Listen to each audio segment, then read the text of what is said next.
Mas eu resolvi estudar e conhecer as coisas. Estava decidido a encontrar a sabedoria e a achar as respostas para as minhas perguntas. Queria saber por que a maldade e a falta de juízo são loucura.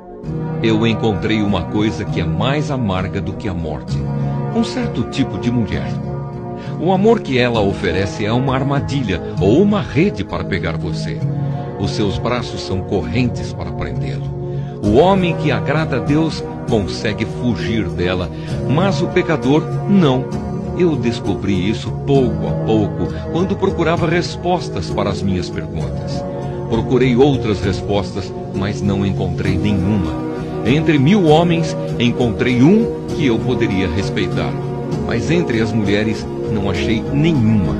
Tudo o que aprendi se resume nisto: Deus nos fez simples e direitos, mas nós complicamos tudo.